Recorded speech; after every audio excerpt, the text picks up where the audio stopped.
Hello everyone and welcome to my channel, and today I'll be reading an Arlecchino questionnaire by me. So let's get into it. The door to Arlecchino's office closes behind you with a soft click that feels deafening in the silence. You've been summoned, though for what reason you're not entirely sure. Your hands fidget at your sides, and she stares at you with that unreadable expression she always wears. Sit, she commands, and you obey, lowering yourself into the chair. Your recent performance has been adequate, she begins, and somehow the word feels worse than a direct criticism. However, I've noticed a pattern in your decision-making during the last mission. Your throat tightens. You knew there would be consequences for that moment of hesitation, that split second. But truthfully, I hadn't expected this. To be called here. To face her disappointment directly. I had it under control. You start to explain, but she raises one hand, silencing you immediately. Under control? You jeopardized the entire operation because you couldn't follow a simple directive. In the House of the Hearth, there is no room for such weakness. Weakness. The words hit you like a physical blow. You've worked so hard, sacrificed so much to prove yourself worthy of being here. And yet, this is what you hear from her. I understand that you may have reservations, but sentimentality is a luxury we cannot afford. I had thought you would understand this by now. Clearly, I was mistaken about your capabilities. Something in her tone, that cold dismissiveness, the way she says it as if you're already a lost cause, makes your vision blur. And you blink rapidly, wailing the tears away. But it's too late. One escapes, trailing hot down your cheek, and you see her eyes widen fractionally. It's the most emotion you've ever seen on her face, and somehow that makes it a lot worse. I'm sorry. I'll do better, You can't finish the sentence. More tears fall and you can't stop them now. And your careful composure crumbles. You look down at your lap, unable to bear seeing that cold stare anymore. Unable to watch her witness your complete and utter failure. The silence that follows is suffocating. You wait for her to dismiss you, to tell you that you're finished here, that you'll be reassigned or worse. Instead, you hear the creak of her chair, the soft footfalls as she moves around the desk. Look at me. It's not a request, and reluctantly you lift your head, tears still streaming down your face. She's standing closer now, and something in her expression has shifted. She looks deeply uncomfortable, like someone trying to navigate completely foreign territory.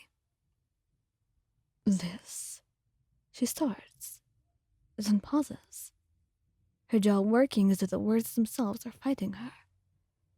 I did not intend. Her hand rises, hovers in the air between you, then slowly comes to rest on your shoulder. The touch is stiff and uncertain, like she's handling something fragile, that she's afraid she'll break just by looking at it wrong. Stop crying, she says, but there's no command in it this time. If anything, she sounds almost lost. I am not. This was not meant to.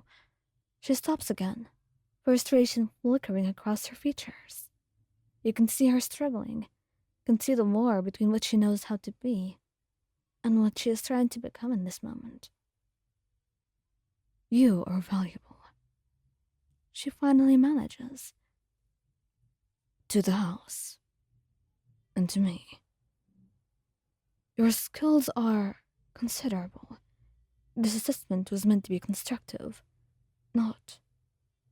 She gestures vaguely at her tears with her hand, and despite everything, you almost laugh at how uncomfortable she looks. But then her hand play it instructionally. Grounding. I'm not proficient at gentleness. It is not a skill I've cultivated. But I recognize that my words were harsher than necessary. You're not weak. Your hesitation came from something that has been trained out of most operatives. And while it cannot govern your actions, it is not entirely without merit. It's probably the closest thing you'll ever get to an apology from her. You wipe at your eyes with the back of your hand, trying to compose yourself. I don't want to disappoint you. You whisper. Something flashes in her expression. Surprised, perhaps.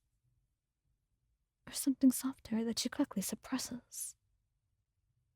Her hand moves from your shoulder, before she makes an awkward patting motion against your head.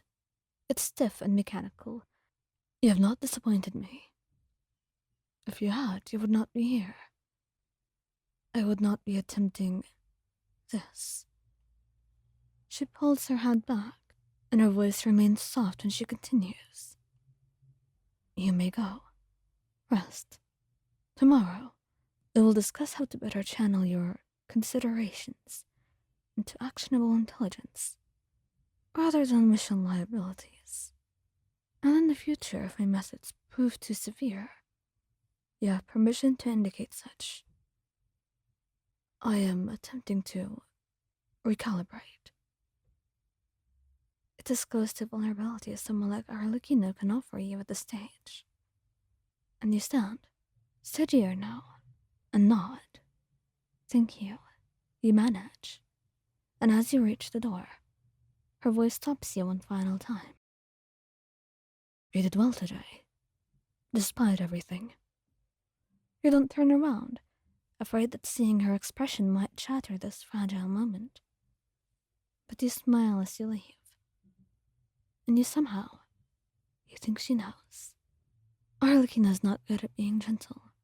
It's not something she has lived with, and it's something she struggles to give.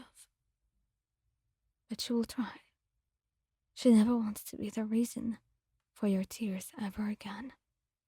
This time it was an accident. If there ever happens to be a next time, she's quite certain that she will never forgive herself.